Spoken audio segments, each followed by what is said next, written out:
Warahmatullahi wabarakatuh. Mohon izin bertanya Pak Prof, apakah taubat wajib dilakukan atas semua dosa, dosa kecil dan dosa besar? Bagaimana apabila setelah satu syarat taubat kepada sesama hamba Allah, orang tersebut tidak mau memaafkan? Ya. Apakah kita perlu tahu bahwa taubat kita diterima Allah dan Allah memaafkan kita atas dosa kita? Terima kasih Prof. Lalu yang kedua, hampir mirip-mirip ini pertanyaannya Prof. Langsung saja saya bacakan.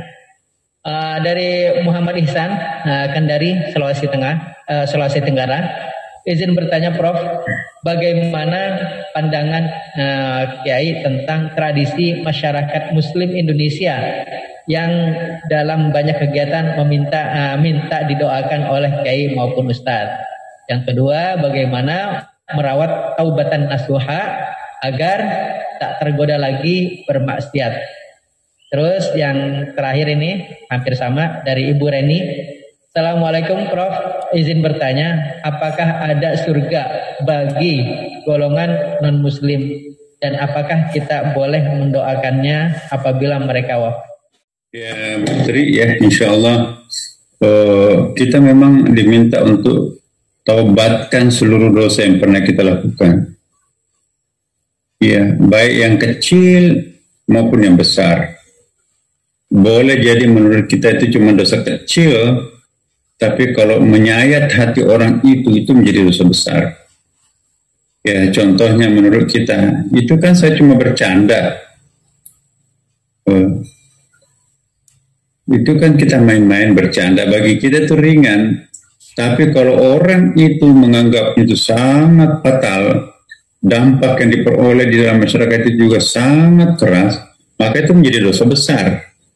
Jadi besar kecilnya sebuah dosa tidak ditentukan oleh manusia, ditentukan Allah Subhanahu wa Ta'ala. Bahkan boleh jadi membunuh, apalagi yang dibunuh anak kecil tidak berdosa, tapi di mata Allah itu bukan dosa. Ketika Nabi Khidir membunuh anak kecil tak berdosa, itu dipuji oleh Allah. Kenapa? Ada motif yang diperlihatkan Allah terhadap Khidir. Kalau anak itu besar, itu akan menjadi racun di dalam masyarakat, termasuk mengkafirkan kedua orang tua. Jadi bantu anak itu supaya tidak jadi masuk neraka, bantu bapak ibunya tidak masuk neraka juga karena nanti akan murtad, dan saudara-saudaranya dan masyarakat lain juga selamat. Jadi membunuh untuk keselamatan. Ya, jadi tidak berdosa. Dosa besar, dosa kecil itu ditentukan kriterianya oleh Allah Subhanahu wa Ta'ala. Tapi apapun namanya, dosa kecil ataupun dosa besar, teruslah bermohon kepada Allah agar taubatnya dikabulkan.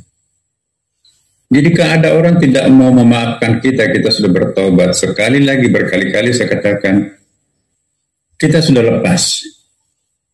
Orang yang tidak menerima maaf saudaranya sendiri, terancam tidak akan juga diterima tobatnya oleh Allah. Makin rajin kita memaafkan saudara sendiri yang datang meminta maaf kepada kita, makin Allah gampang menerima tobatnya hambanya yang selalu datang dengan dosa.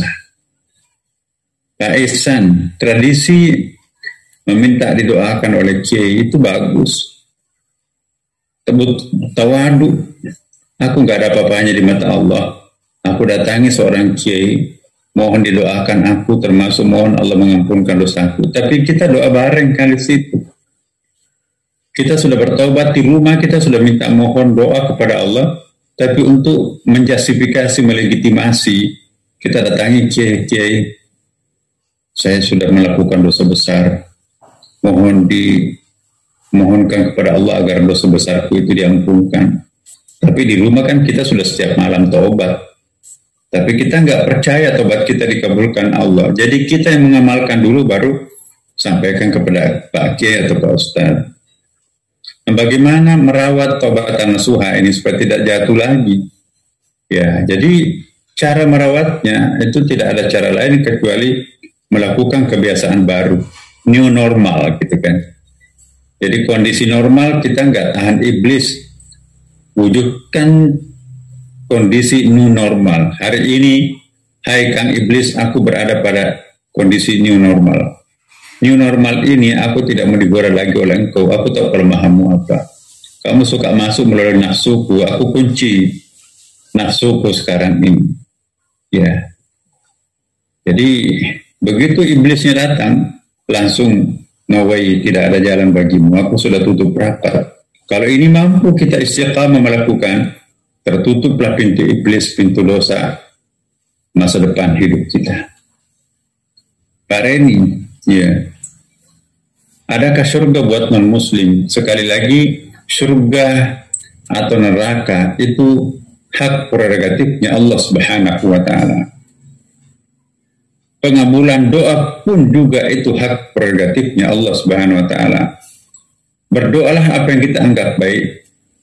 Orang tua kita non-muslim, doakan dia supaya, ya Allah, memang orang tua aku non-muslim, tapi bolehkah saya minta engkau mengampuni dosanya?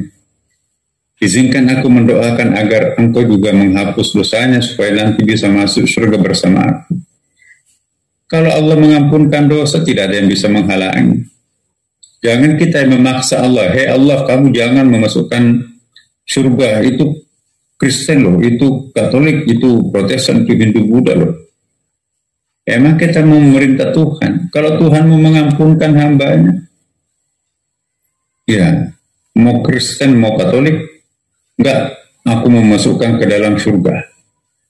Itu hakku. Ya, siapa yang bisa melarang? Aku mohon ampun ya Allah, aku kan haji berkali-kali. Ya, aku amalkan semua rukun iman. Enggak, aku tidak akan maafkan kamu. Kamu itu provokator. Ya udah, kita nggak bisa dia maafkan.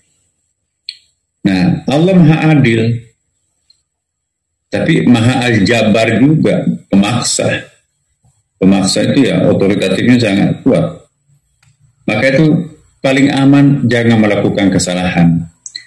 Paling aman kalau setiap kali melakukan kesalahan langsung bertobat, mumpung dosa itu masih panas di badan kita. Jangan pernah membiarkan dosa itu bermalam tanpa ditobatkan secepatnya. Sebab itu nanti akan jadi kronis, itu dipermanenkan oleh iblis menjadi sebuah dosa langganan. Jadi orang yang tidak mandi taubat pada saat melakukan dosa besar, tidak langsung beristighfar sebelum tidur, maka itu nanti akan menjadi dosa langganan. Tambah lagi dosa baru, dosa langganan baru, sehingga setiap hari harus menunaikan langganan-langganan dosa besarnya setiap hari. Nauzubillah min dzalik. Makanya itu kita harus membiasakan diri untuk senantiasa bertobat, mumpung dosa itu masih hangat di badan kita. Saya kira begitu Pak Jemaah. Baik, sebelum kita berdoa, ini ada teman kita yang murtad nih. Ini karena cinta ini. Saya ingatkan kepada kita para orang tua, bolehlah kita mengintervensi kalau anak kita itu pacarnya orang yang beragama lain. Ya. Karena kalau bahasa cinta yang digunakan untuk menaklukkan iman seseorang, walaupun itu alumni Al-Azhar, walaupun itu sangat fasih mengaji, itu bisa tunduk di bawah kecantikan seorang perempuan atau daya tarik seorang perempuan. Nah, kita berdoa semoga Mas Suryo kembali ke jalan yang benar atau kembali pada kesadaran awalnya, keyakinan awalnya. Ya, Bapak Ibu mohon maaf, setiap tahun ini ada fenomena yang menarik nih. 1.500 orang setiap tahun perceraian karena murtad. Berarti ada sesuatu yang tidak masuk akal di sini. Kalau murtad itu 1, 2, 3 orang, wajar lah. Tapi kalau sudah sampai 1.200 sampai 1.500, berarti jangan-jangan ada usaha sistematis menggait keimanan orang dengan cara memacari itu. Entah itu laki, entah itu perempuan. Maka itu hati-hati.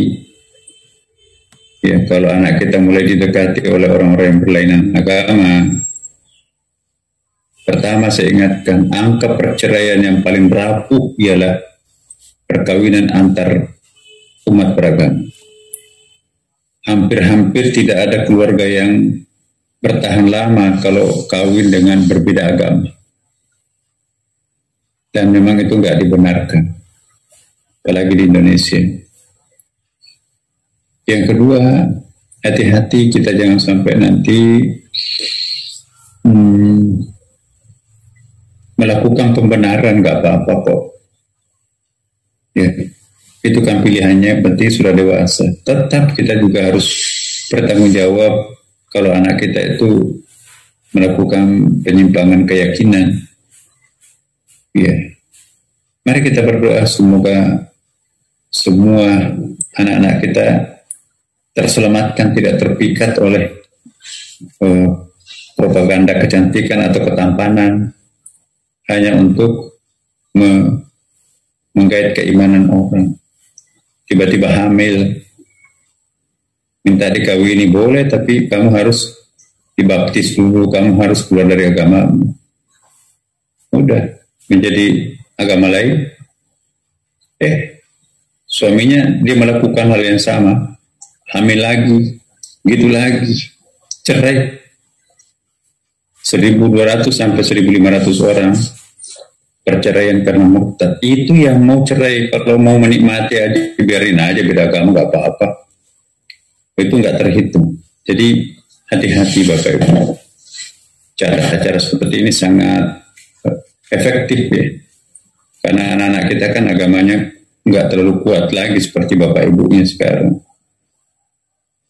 Pindah agama tidak dianggap hal yang biasa. Padahal sangat prinsip.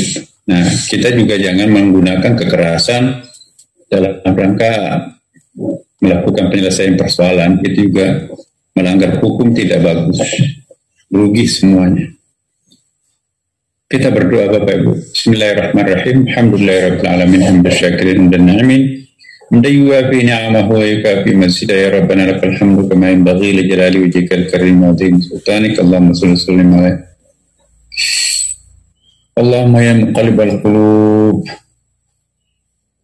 Wahai Allah yang maha menancapkan pendirian, tsabbit qulubana ala dinika wa ala ta'at. Tancapkanlah pendirian kami untuk senantiasa taat pada ajaran agamamu ya Allah. Rabbana ghfir lana dzunubana wa israfana fi amrina wa tsabbit aqdamana wa ansurna 'alal kafirin. Allahumma inna nasta'inuka wa nastahdiika wa nastaghfiruka wa natubu ilaik wa nu'minu bika wa natawakkalu 'alaik wa nuthni 'alaika al-khaira kullahu wa nashkuruka wa nakfur. Allahumma iyyaka na'budu wa laka nusalli wa nasjudu wa ilaika nas'a wa nafta narju rahmataka wa nakhshabak na'adzabaka al-jidda bil kuffari mal. Allahumma la tafariq jam'ana hadha illa bi dhanbin maghfur wa qasai mashkur wa amalan salihin maqbul wa tijaratin lan tabur. Ya Aziz, Ya Ghaffar, Ya Rabbal Alamin. Allahumma ja'al ijtima'ana hadha ijtima'an martuma wa tafarruqana ba'dahu tafarruqan ma'suma wa la taj'al fina shaqiyan wa la mahruma. Allahumma ya Allah, Rabbi zidna ilman mubaraka warzuqna fahma. Radina billahi rabba bil islam dina wa Muhammadin nabiyya wa tibau rasulah. Rabbana atina fid dunya hasanah wa fil akhirati hasanah wa qina adzabannar. Walhamdulillahirabbil alamin. Wassalamualaikum warahmatullahi wabarakatuh. Waalaikumsalam warahmatullahi wabarakatuh. Jemaah Masjid Istiqlal dimanapun berada, demikianlah kajian rutin kita pada pagi ini. Semoga bermanfaat. Terima kasih Prof atas waktunya. Mari kita tutup dengan sama-sama membaca hamdalah. Alhamdulillahirabbil alamin. Subhanakallahumma wa bihamdika asyhadu an la ilaha illa anta astaghfiruka wa atubu ilaik. Wallahul musta'an wa huwa waliyut taufiq. Wassalamualaikum warahmatullahi wabarakatuh.